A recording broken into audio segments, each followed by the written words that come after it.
record this meeting. So I'm going to do this. Let me see. Let me look around the room. Who do I have? Who do I have? You know what? I'm going to lean to him because he's my spirit animal. He's my right hand. I'm going to turn to Eric King. Eric King, on this beautiful Wednesday morning, he's going to bring us out of the tunnel and bring us out on the field on this glorious Wednesday morning. So without further ado, my man, my spirit animal, my right hand, why don't you bring us out on the field on this beautiful morning? Oh yeah. Good morning, everybody. I'm feeling super grateful today. On my way back from the gym, you know, my wheels are just spinning of all the things that I want to accomplish today. So, you know, I'm always a strong proponent of, you know, winning the morning is winning the day, right? So we're all here to learn and take something away so that we can apply it to the day. I'm feeling super grateful to be surrounded by all of you. Let's get this bread. Oh yeah. Thanks, Elias. Oh yeah. So Eric, let's talk about this, bro, because when we talk about high achievers, when we talk about people that are winning at the big level, and I'm not saying 4, 5 a.m., but like waking up just a little bit earlier, when did you start doing that, and how has that really kind of changed your mindset and how you approach your day? Let's talk about that for a second. It's yeah, and I love talking about this, and thank you, Elias. So, you know, I used to stay up until 6 a.m., right? Partying and doing bullshit. And now I wake up at 6 a.m. so I can start my day off on the right foot, right? So it kind of started off by me reading the book called what's called The Morning Routine, I think, by Hal Alford or whatever. And basically, Miracle it Morning. talks about Miracle Morning. You know, the Miracle Morning. There you go. And if you guys haven't read that yet, I would highly recommend doing it. But it talks about scribes, and it talks about, you know, your morning routine, and, you know, about, you know, journaling, meditating, exercising, and things like that. And I've been doing that for like a year now. And, you know, it's really made an impact on my life. You know, even this morning, it's not easy. Even this morning when I woke up at 6 o'clock, I opened my eyes and I was like, you know what, Eric, let's just have an easy day today. And so I almost stayed in bed. I almost did. I was this close. And then I was like, you know what, fuck it. You know, so what am I going to get? 30 extra minutes of sleep? Fuck it. I'm going to wake up and get a handle on my day. So I went to the gym, worked out, and now I feel energized. I'm ready to take on the day. Oh shit, is that Dominic Villa in the house? What's up? Looking all handsome and shit, dude. What's up, dude?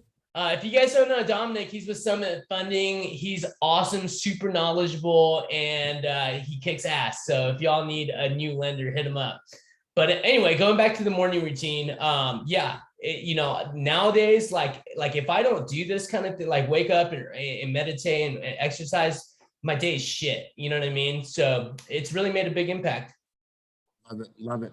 And, you know, I agree with that, man. There was a time in my like late 20s where I'd like get up at like 10, 11 o'clock, like super, like, what am I doing? Like my whole day is gone, man. When I made that shift of waking up 5:30, 6 o'clock, like so much of my career's changed and I accomplished so much more. So Eric, I appreciate you sharing. And yes, shout out to Dominic Villa. If you do not follow Dominic, follow him on social because he creates content that in layman's terms, right? There's so many things that you can get confused about interest rates and like what's happening in the local market. He makes very, very easy to digest information about rates, about the market, so on and so forth. So yes, shameless plug to Dominic Villa. We love our lenders, all the support. So yeah, love that. So Eric, thanks for bringing us out on the tunnel. You guys, today we're going to talk about the market, but I want to share something obviously from the book Winning. If you're new to group coaching, if you're new to this environment, if you just like to learn, if you just like to read, if you want a really good book to pick up, I highly, highly recommend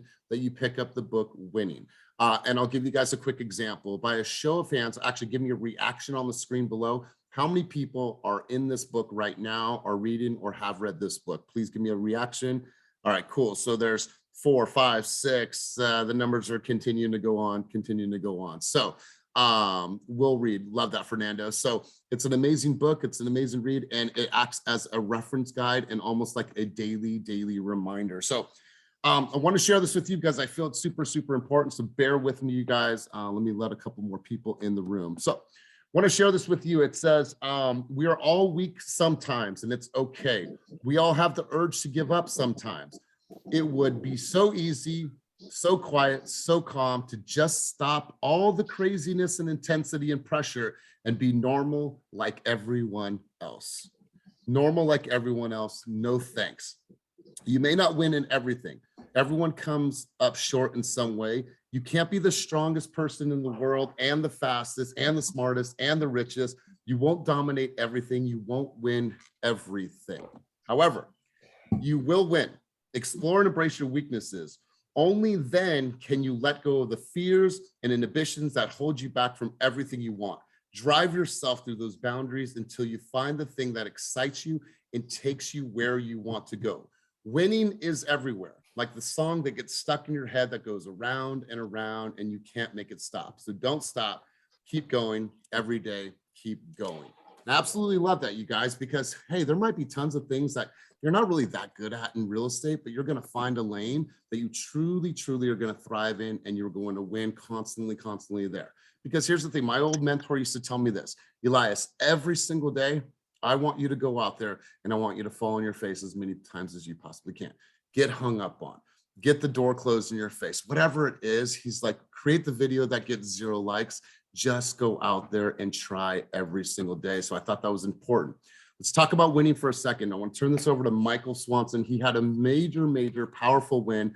And Michael, if you could take yourself off of mute, put your camera on. Michael, you shared a little bit with us early on before everyone got in the room, but I want you to share what happened with you on TikTok in this last week and how powerful this is. So can you grab the mic for a second, Michael Swanson, and share with us this win because it's powerful, my brother.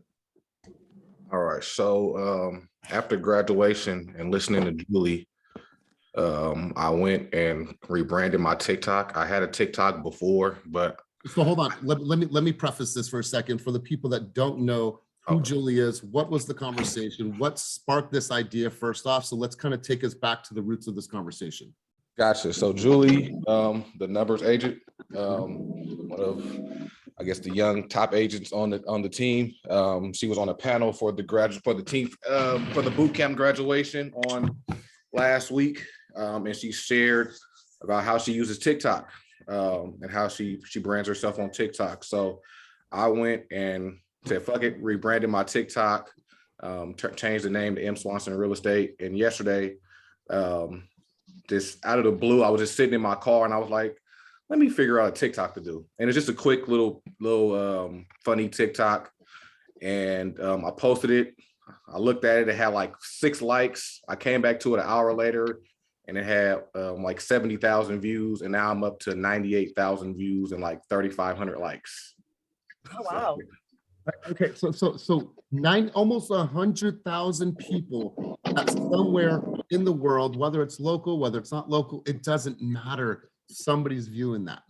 And you know what else he can do? He can leverage that reach to attract agents into EXP all over the world. So Michael, let's give him a giant round of applause. Made one little switch, one little adjustment, and look what happened. So I'm going to venture to guess that you're probably inspired to create more content and like try to get that to 500,000, a million. I already have the next video I'm doing lined up. I'm doing it today. Man, I absolutely love that. I mean, 96,000, that is absolutely incredible. Powerful, powerful, powerful. I actually have a meeting later on today with a girl by the name of Lauren Taylor. Make sure to follow her on social. I'm going to have her do a master class for us. I've never had a guest at group coaching speak, but she's going to do a whole workshop for us. And so I'm really, really excited, Michael. This is a game changer for you and for your business. And I love that share. I love that, man. So let's do this, you guys. Let's talk a little bit. Cynthia, you had your hand up and then it went down. Was that a hand from earlier? Just want to make sure I didn't miss you. It was from earlier, but can we get Michael's handle for TikTok so we can go follow? It's M Swanson Real Estate. Love it. Love it. Absolutely love it. So you guys, let's do this. I want to hear, what your thoughts are. I want to hear some dialogue. I want you guys to share. What's cool about this is that we have clients and consumers that are searching all ends of the Bay. And I think that this is great because we share the different nuances and patterns that we're seeing in the market. And so before we talk about the market, I want to share a thought with you guys because I think it's really important. So yesterday, we're working this job fair and we go to San Jose, we get an opportunity to meet all kinds of people that are in the pre-licensing phase. They're doing the classes, they're studying, they've maybe got through practices, got through principles, or maybe they just completed all their prereqs and they have an exam date in 30 days from now. But like seeing their level of excitement and the level of hope and the level of like almost uncertainty, all those things, like it was really cool. And it reminded me to go back, wherever you guys are at in this business, we have people on this team that have done on the screen today that have done almost $30 million in business year over year. And we have people that are, on the road to their very first transaction. Like go back when you originally made that decision to say, you know what, I'm going to get my license. You were filled with hope. You were filled with excitement. You were filled with the promise of something that's bigger than what you are currently doing. How can I serve? How can I create my own brand? How can I create my own business? And then what happens sometimes, we get the knocks on the chin, we get socked in the stomach, we get punched in the nose, and it deters us sometimes. So I want to encourage you guys to go back to the youthful person that first embarked on this journey. Know that it's going to be hard, but stay golden, stay true to who you are. And remember that, hey, there was a deeper meaning behind me wanting to do this. And I know, you guys, it is challenging sometimes, and it's okay to get distracted along the way, but I want you to remind yourself of that. Here's what I did. When I got my real estate license, I made a giant vision board and I put this vision board on the ceiling above my bed. Every single morning I woke up, it said, I will pass my real estate exam. I will make X amount of money. I will buy a WRX and I will live in this house. And like, that was my thought. Like nothing was going to deter me from that. Unfortunately, I was able to hit that and I've grown, tremendously in my career, but like take yourself back to that youthful, that spirit of what you were first wanting to accomplish in this business. Because I saw so many bright-eyed, bushy-tailed people yesterday coming in with just this true hope. And look at what you guys have been able to accomplish. There's people in this room right now that have made life-changing money over the course of the last 2 years. There's people on the call right now that went from making $60,000 to $300,000. $300,000 in less than a couple years. Think about how mind-blowing and how you can impact your family, your retirement, your future. So don't forget all the reasons why you originally got into this business. And it was a great reminder of me for me yesterday. And I'm going back today for another job fair in Concord to put people on game about why they should join Team Fast, why this can change their lives and it's possible. So super excited, thought I'd share that with you guys. So let's talk a little bit about the market. We know right now that if a buyer doesn't have cash reserves, if they don't have the ability to act quickly, if they don't write strong terms in their offer, they're going to get left at the starting gate no matter what. The days on the market is getting lower and lower and lower in all kinds of different counties, from Sacramento to East Contra Costa County to over the Altamont and all of our surrounding areas. And so we know that we're challenged with the market right now. We know it's tough. We know that our consumers have to compete at a high level.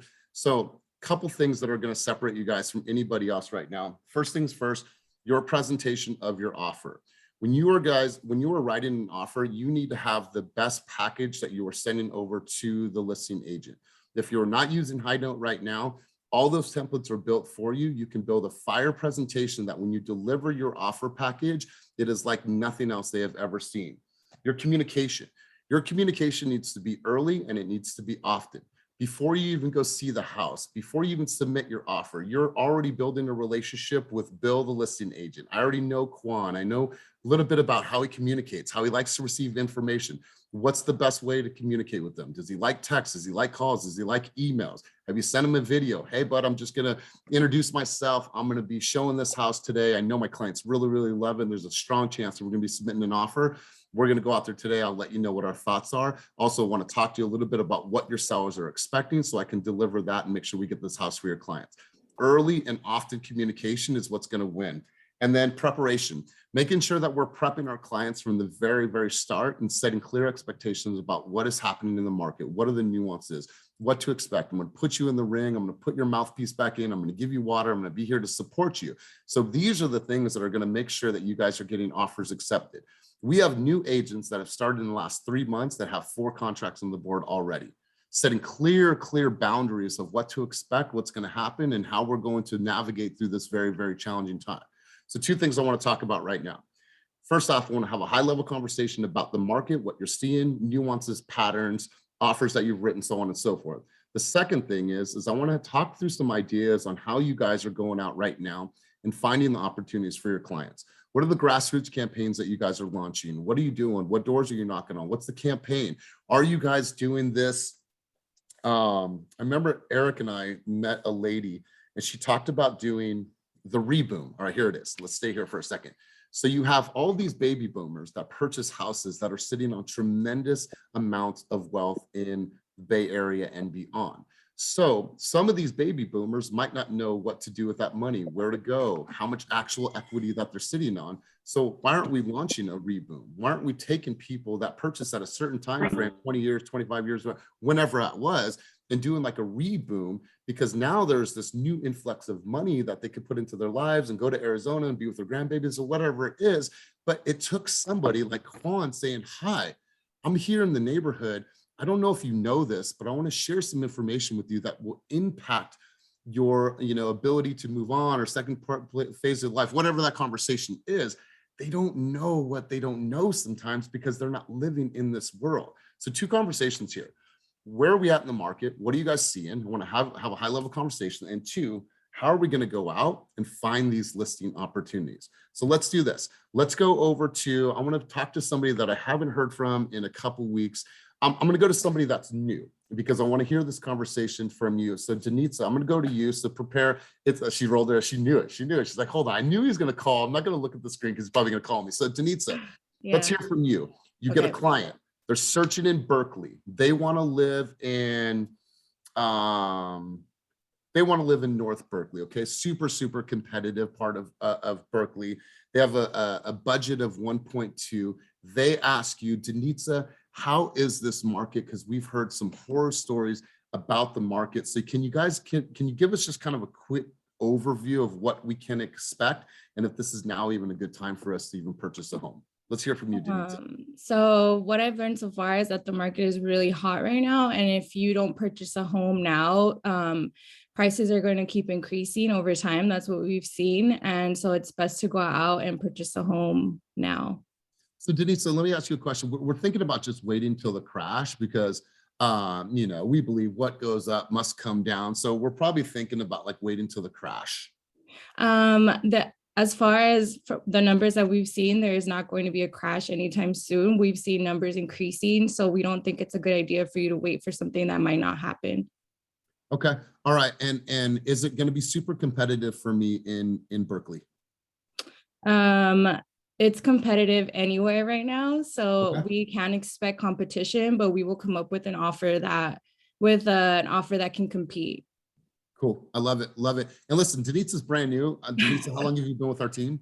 Like a month now. Okay, cool. What's going to happen, Denitza, is you're going to be able to add levels and levels of dialogue because you're going to get the super analytical engineer that's going to ask you detailed questions and layered questions.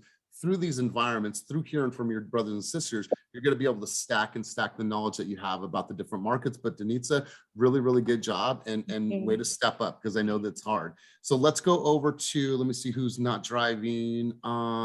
Let's see.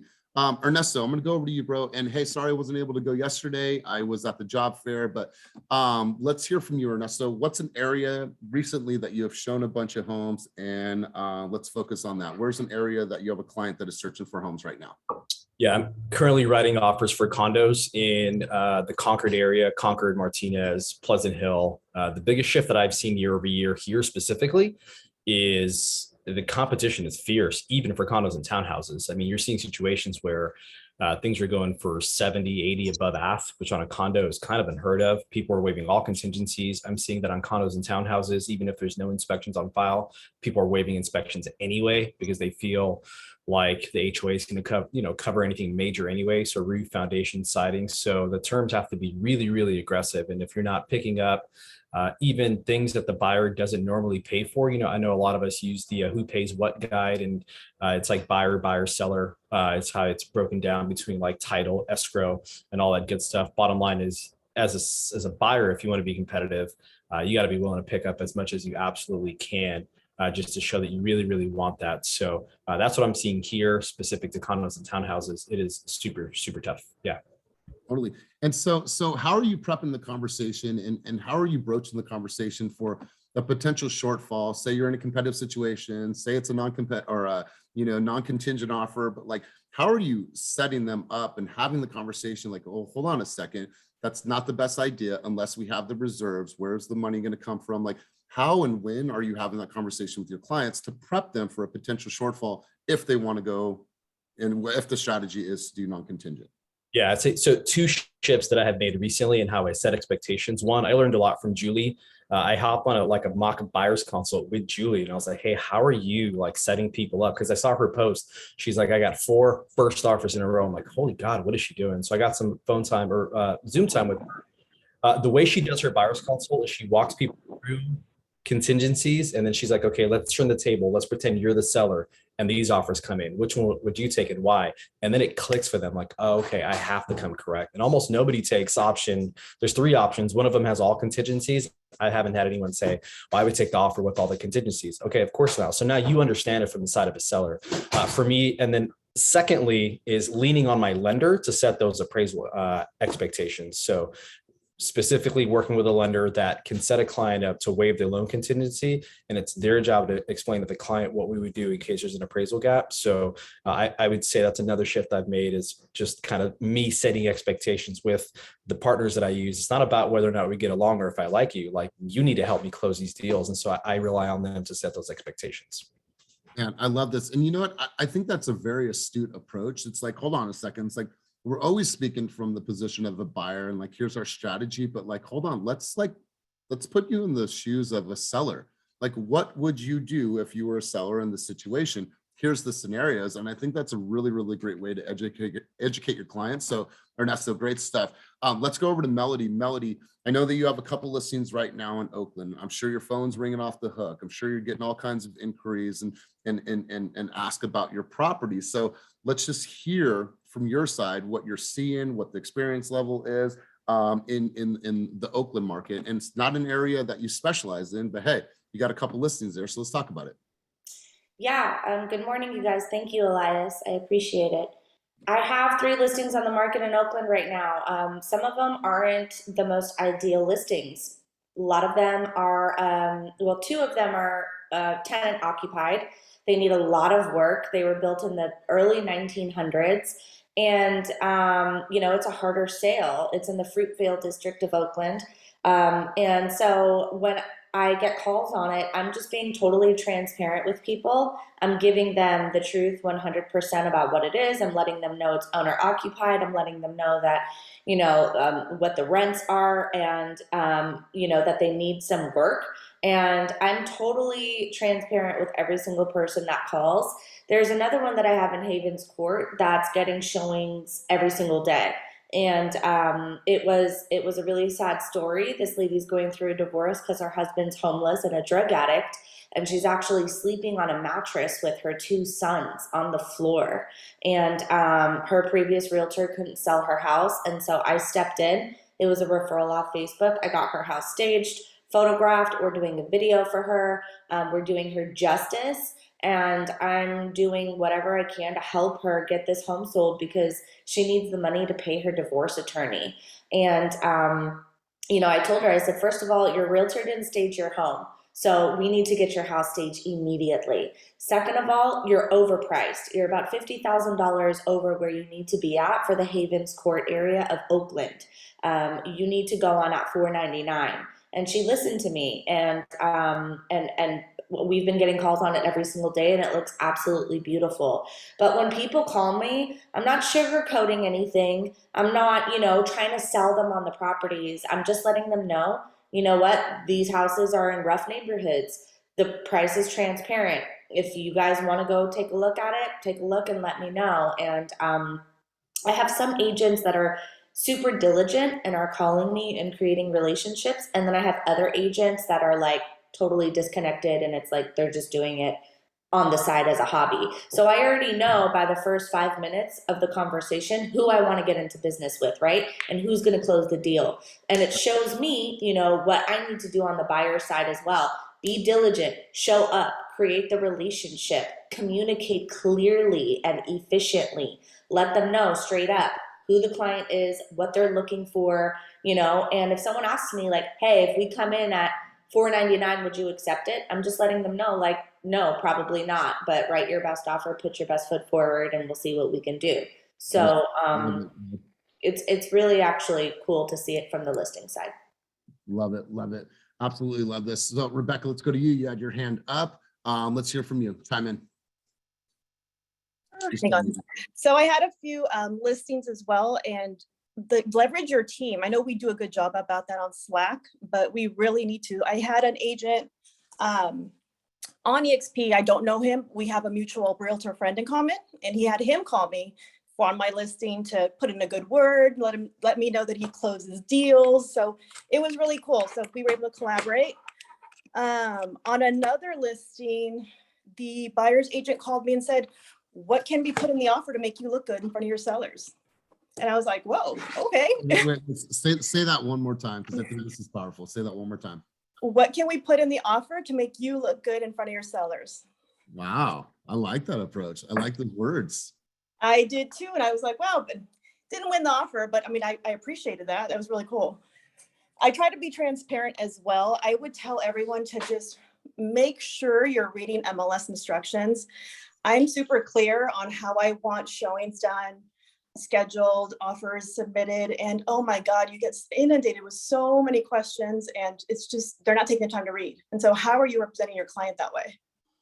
Totally. Like, there's so many agents out there that just don't take the time to read the MLS instructions. And then what is the very first thing they do?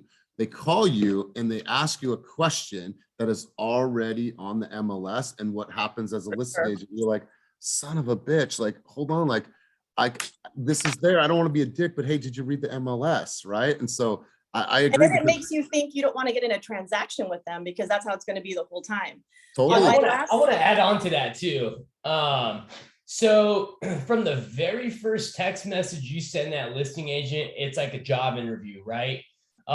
You don't like they said, right? You don't want to ask questions that are on the MLS. You don't want to ask questions, that are redundant, because they're gonna know right away that you're incompetent, right? When you're sending them, even if you want to schedule a showing, you want to reach out to them in a professional manner. Like when I'm a listing agent and someone texts me and they're like, hey, can I see your property at 11? And that's it. And I'm like, okay, which property are you talking about? Who are you? What's your credentials? Right? So immediately I'm like, this guy's a ding dong, and I probably don't want to do a deal with him. So just keep that in mind when you guys are communicating with listing agents. Make sure your punctuation and your grammar is correct. Don't come out looking like an idiot, because no one wants to work with an idiot, right? As a listing agent, especially in this competitive market, it's like the ball's in their court, right? So you got to do whatever you got to do to kiss their ass and to prove to them that you're worth working with. So, and it sucks that it's that way, but it is what it is, right? So just be professional and be mindful. As soon as you start that initial conversation with them, it's like a job interview, and you're trying to win it for your client, right? And you're doing it on your client's behalf. So be professional, One of the things that I do is I created, if you guys are Apple users, I created a text replacement shortcut. So all I have to do is I type in EK and then my name, my DRE, my email address, everything pops up in 1 second. And every time I send a message to anybody that doesn't know me, I include that so they know exactly who I am and it looks professional. So that's my advice to you guys as well. Love it. Let's hear from Melissa Ross. Melissa Ross is up in the Sonoma County area. So Melissa, do you have the ability to chime in? I want to kind of get your vantage point, what you're experiencing in your market. So Melissa, let's hear from you. I don't have any listings yet or transactions yet. The only Well, thing all I right, so have then so far, here's the thing then. What market do you live in? Solano. All right, so I'm gonna ask you a very baseline question, and there's no wrong answers here. This is we're learning, we're growing together. So Okay. Melissa, we're thinking about buying a house in Sassoon City. We'd consider Vacaville. Our average price point is $750,000. How's the market right now? It's the same. It's hot. It's houses are going quick here too. Okay, why? For Why are they- example, why are they going quick? shortage. There's not a Okay. lot of houses. Okay. I can tell you, I just bought my last house 6 months ago, and I put in 65 over asking, and that's the only way I was able to get it. No contingencies. What city? Vacaville. Okay, so as a consumer, what to expect and what's the strategy and how are you going to get my offer accepted? Well, I'm going to discuss the contingencies with you, and we'll figure out if you need to have all of them. And if not, we can possibly drop some of those. And then we need to have a competitive price. And yeah. All right, cool. And hey, listen, I put people on the spot in this environment because I believe that pressure creates diamonds. So good job, Melissa. Yeah. Thanks for chiming in.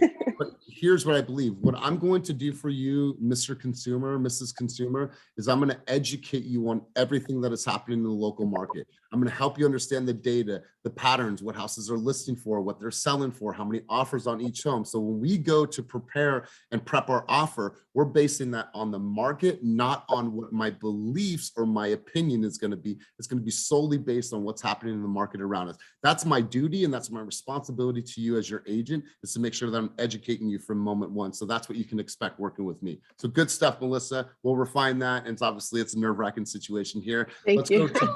Let's go to Alana, and then we'll go over to Dan Sunberg. Am I saying that correctly, Alana? Ilona. Ilona. Good morning, Welcome. everybody.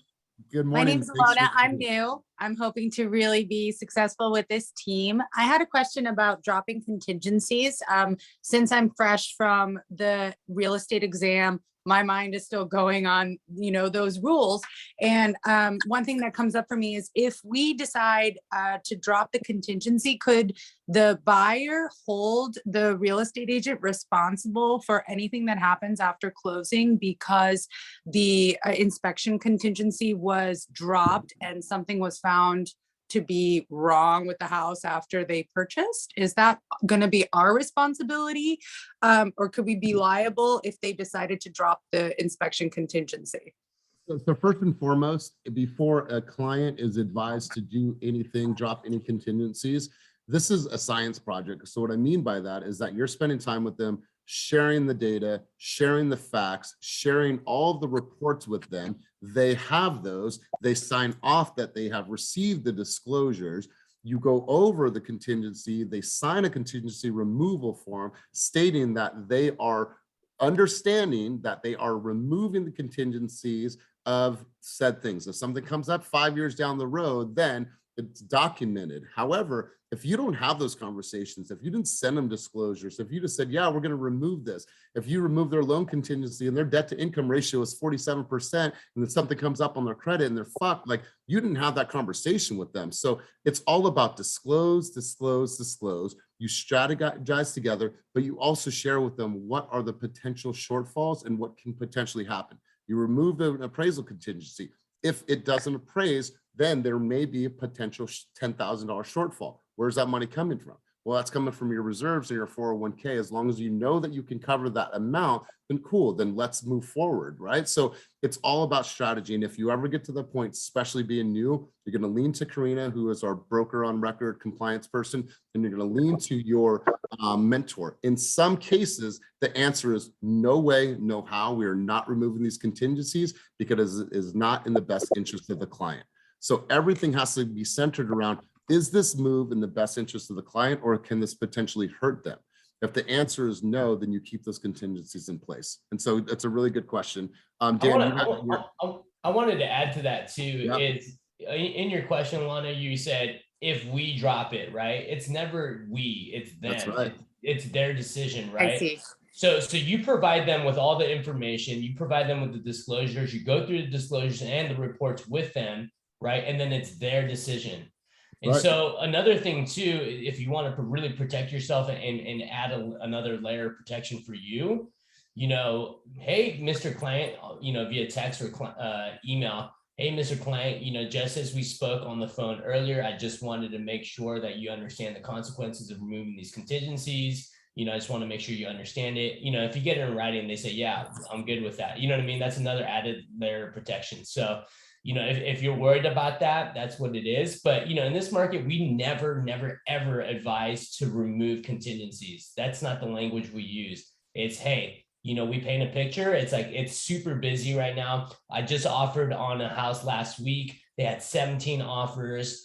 16 out of the 17 were non-contingent, right? So you're painting a picture, right? And you're not advising them to remove anything, but you're telling them, inadvertently, like, hey, that if you want to win, this is what it's going to take.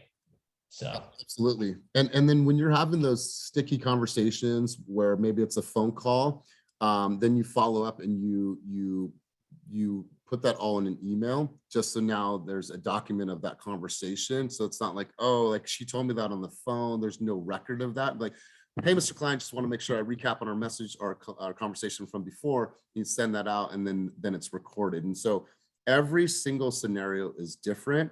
Every single case is different. So you're going to look at it in a different way. And it's always about doing what's best for the client. You're here to present facts. You become a student at understanding disclosures. You become a student of understanding the data, and you become a student of understanding where they are at in their debt to income ratio, because that's going to play a key factor on their loan contingency. So as you grow, as you develop, we're going to help you with all this. Let me turn the mic over to Dan, then we'll come over to Panisse. Yeah, so I just wanted to share a strategy that has kind of popped up recently and I think can be kind of effective for the right client. So a lot of new home construction right now, there are more buyers falling out of contract right now than before, because there's a lot of people that got into contract 6 months ago at a 3.5% interest rate. And as the homes are coming close to closing, now they're getting their loans locked in at 4.75 and getting disqualified out, especially if anyone's was right at the cusp of being able to actually afford that new home construction. So if I went through and called all of the new construction communities that had clients that would kind of fit in that range, and you have to talk to the sales agent and get on their preferred list. There's not like a thing that you can sign up for most of them, but it's basically like, hey, if you got inventory, shoot me an email and let me know. And I've actually gotten contacts, several in the last couple of days, of this buyer just fell out of contract. We're ready to close in 30 days. Here's the house, it's done. Bring us a buyer and we'll get you guys locked in. And those homes don't go on the open market. It just almost always goes to whoever the sales agent's inventory or broker relationship list is. And so you can get pretty good, fresh, exclusive inventory just by building those relationships. And I've especially focused on, there's a few communities here in Sacramento that are entry level, 500,000 and below. And most of those people that bought into that initially were already stretching their budget. That was the absolute cheapest, and unfortunately now can't qualify anymore. So there have been several a week popping up of homes that the loan fell through, and now they're trying to scramble to get someone else plugged into that. Man, I love this. I love this strategy. Awesome, you guys. Anybody else want to chime in? Things that they're seeing, patterns that they're seeing? Eric, is that the same hand up from before? Is that a new hand? Okay, let's go to Panisse. Oh, it was a new hand. Oh, okay, cool. Let's go to Panisse first. This is all good and gravy, hearing listing agents' perspectives on what's happening on the market. But what I'm dying to know, and you might already been planning on this, is I want to hear from Dominic. What's going on with rates? What's going on your side? What are you? Hold on, Eric. We'll get there. I knew it. I'm just excited, man. I want to hear you talk, yeah, for sure. That's full circle, bro. We'll be there in just a moment, but let's hear from Panisse. Thank you. Yeah, so I was gonna say it might feel like, it's too much, you're going to explain to them, and sometimes you have to over explain and then show them the comps, and then maybe sometimes you have to write couple offers till finally your buyer, like, okay, I understand, like, maybe we should, take it a little bit easier on our contingencies, on our terms. I had this experience. It was a family member too. And at first, when we started, she was like, like, we gotta have all of the contingencies and we're gonna go only a little bit over asking price. So we ended up writing a lot of offers, and they all got rejected because of the terms. Because like when the inspection is ready on on MLS, obviously the seller doesn't want an inspection contingency. So I was really super patient with her, but what I did, I was like keep like explaining to her, and I was like telling her about my experience and other agents' experiences and all that. And then finally, we got her home, and we had to waive the inspection contingency because there was an inspection already done. But what I was going to say, it felt really good. I was so proud of myself that I was really patient with her, and I took my time to educate her, because I was listening to her. She was like explaining to my other family members that, yeah, like Penise was really good at explaining, and then we had to do this and that. And just from her explaining the process, I felt really good. I was like, okay, like my hard work really paid off. She like truly understands why we did it. It wasn't like I told her to do it. We had to do it in able to get a home in this Love it, market. Penise. I absolutely love it. You guys, I want to share a Maxwell Park story with you, and this is from last year. Lawyer from Robinhood, the company Robinhood, the one that for our stocks, super analytical. Maxwell Park, notorious, well over asking price, non-contingent offers, and they didn't understand it. So it was 10 offers that they wrote in Maxwell Park. The most beautiful properties in Maxwell Park. They went after the best of the best, kept on getting beat out, kept on getting beat out. And then on the 11th offer, he came to us. He's like, I am sick of this. I can't do this anymore. I'm getting beat out every single time by all these non-contingent offers. We want to remove all of our contingencies. I was like, hey, bro, I was like, there's a chance that at this amount, this house is not going to appraise. He's like, listen, I got money from my family. I liquidated some assets. I have $175,000 that we can go all the way up in case we have a shortfall. They got the offer accepted, non-contingent, and it was $125,000 shortfall. They came out of pocket with that, and they were extremely happy. But it took them time after time after time to finally realize that, man, Elias, I get your strategy. I understand it. I was apprehensive about it at first, but thank you for sharing all these case studies with us. Now we are ready to remove our contingencies. And they did that. They covered the shortfall, and they're super stoked living in Maxwell Park where they've always wanted to live. So without further ado, Dominic, I want to come full circle. Dominic, first off, from your vantage point, thank you for being here. Appreciate you being here. What are some things that you've heard and some takeaways from the team and what they've shared? And then we want to hear some high-level stats from you, my man, and what you're seeing on your end. Awesome. Well, first and foremost, I was not planning on speaking today. I was just coming and trying to be a fly on the wall to see like what you guys are doing and creating here. So first, thank you for having me. There was some great takeaways. I think that anybody, like even on our side, like focusing on presentation, making sure you're prepped and coming in with something professional, whether it's on the loan side, a buyer's consultation to the sellers. That's how we should treat every single relationship. Great piece of advice there. I loved the sales kind of pitch of what can we do to make you look good for your, and then insert your client. Like that is a pure line of gold.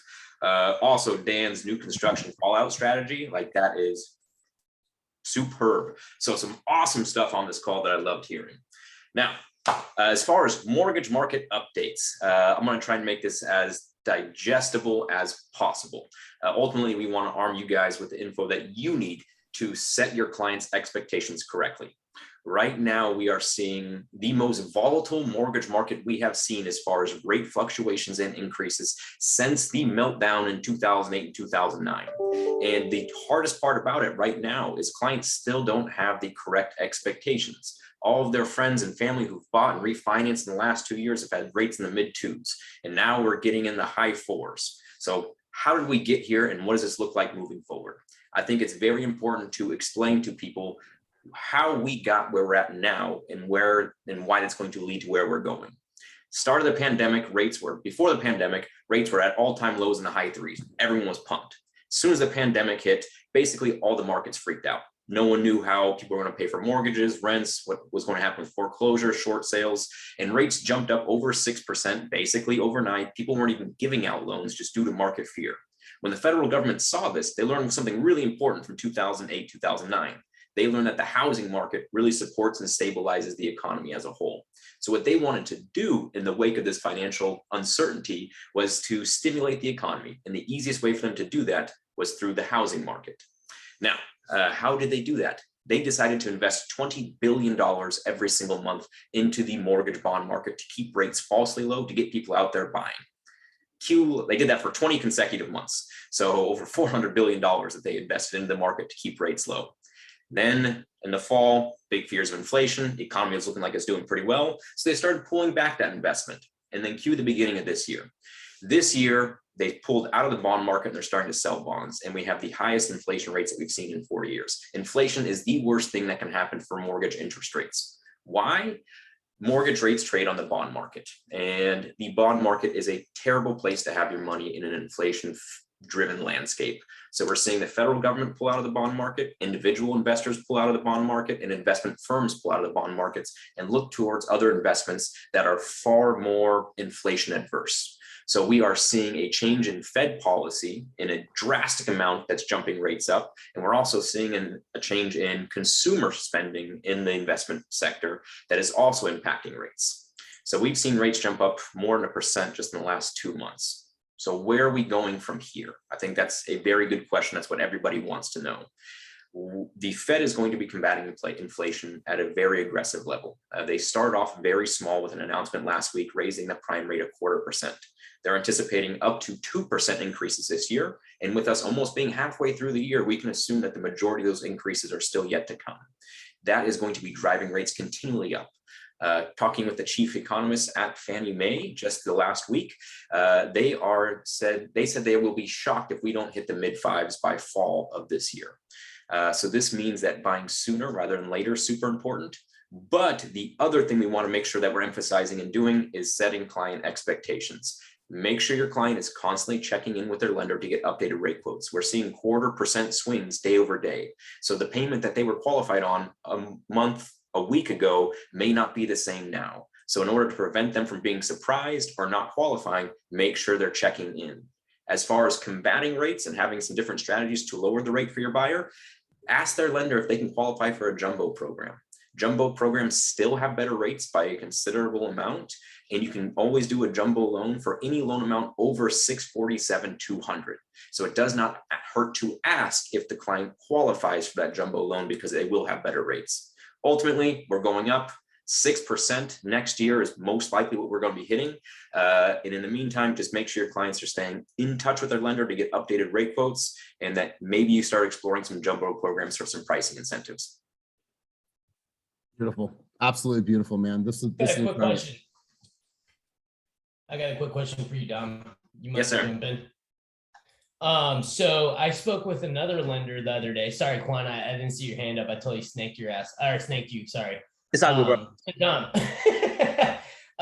So I spoke to another lender the other day, and they said, yeah, the rates are going to continually rise. But recession. They're saying that the recession's on its way. So to combat that, they're projecting that rates are going to come back down early 2023.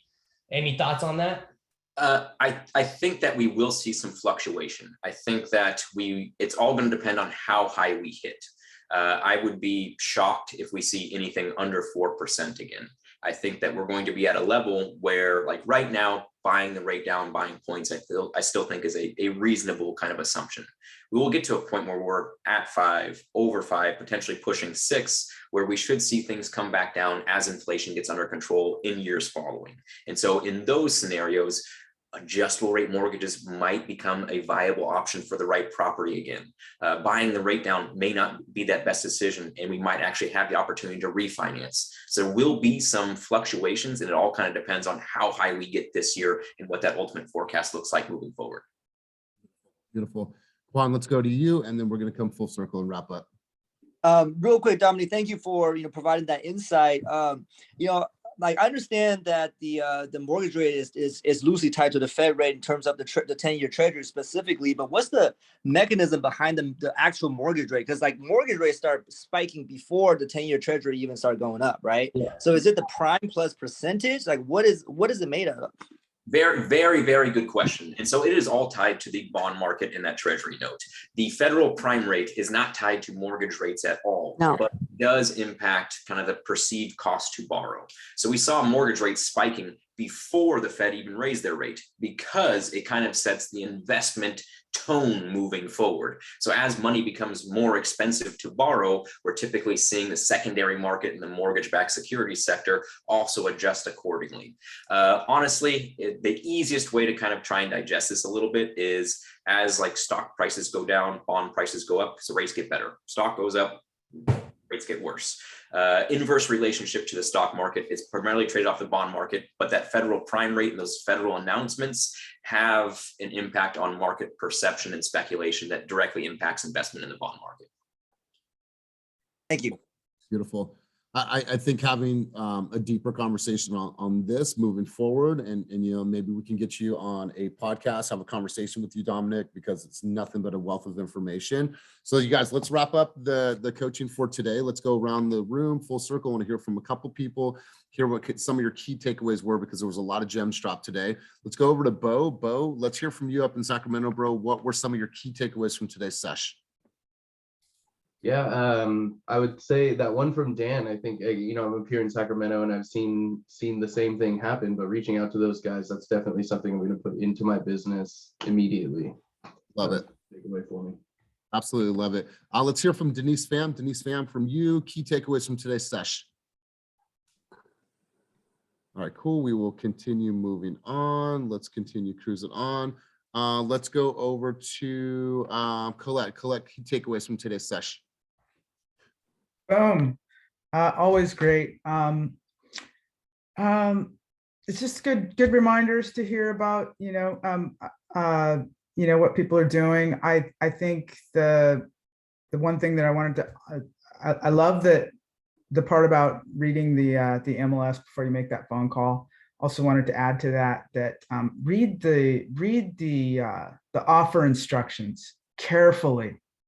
And please make sure you hit every single point. Give it to them exactly like they want it. So I love that. Thank you, guys. Good stuff. Hey, Elias, sorry, I was working on something, but I just want to remind everyone that the MLS has so much data. And one thing that helps a buyer who's on the fence and who thinks that they're just going to wait, what I normally do is I just run like the data the last 30 days on homes that have sold and how much over, and then it goes into the percentage, and it gives them an indication of how competitive the market is. So it's not us giving us like them an opinion, but actual facts. And it helps a lot. Like it speeds up the process. So, clients because you're going to end up with buyers who are just going to make you go show property months after months. But if you show them the stats right away, and they lose out on an offer the first time, they'll see it, and then you also talk to the lender and you go, great, you have a house that you wanted to buy at an $800,000 price range, but you keep trying to think that you're going to look at homes in the 800,000 and make offers at 800,000. It's not the reality. And so, the sooner they know that, and then the sooner they realize what interest rate can do to their purchase power, they're going to move much faster, because you want to show them the stats of how fast the homes are appreciating. Like a house that they just lost on for 800,000, the next house is going to be more than 800,000. I love it. I love it. And what we're seeing right now is obviously, and it's been constant for the last 2.5 years, it's the constant battle between perceived value and actual value. And what is winning right now is the perceived value, because someone can go into Maxwell Park or wherever it is and say, I don't care what the home is actually valued for. This is what it's worth to me, right? I want to pay $200,000 over asking price, and I don't give a shit about my contingencies. But when that house closes, you now have a new benchmark. you equate that with ongoing uprising in interest rates, they're constantly chasing. So there needs to be a level of urgency when you're having conversations, and you need to be able to educate them with the stats, list price, sales price, and then how many offers are on each of these homes. Because if there was 40 offers on that home down the street, one of them got accepted, where do you think those 39 other buyers are? So what do you think the competition level is going to be for XYZ property? So you guys, I love these conversations. I appreciate you guys on a very, very high level. So full circle, make sure that you guys are embracing the moment that you decided to get into this business. Go back to that youthful you, that spirited person that decided to get the real estate license in the first place. Remember that winning is constant, it's evergreen, it's something that you are going to be chasing over and over and over again, and it's monotonous as fuck.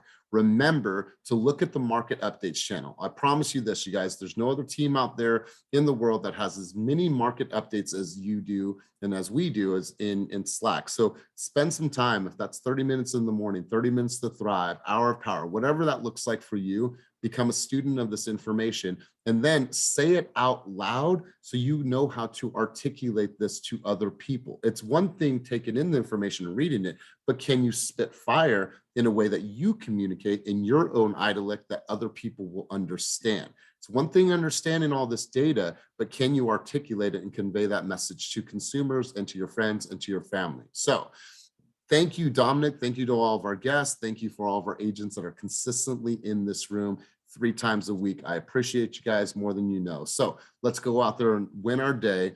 Thank you once again for being here, everyone. If you need anything, you guys know how to reach me, and let's go out there and crush it. Peace.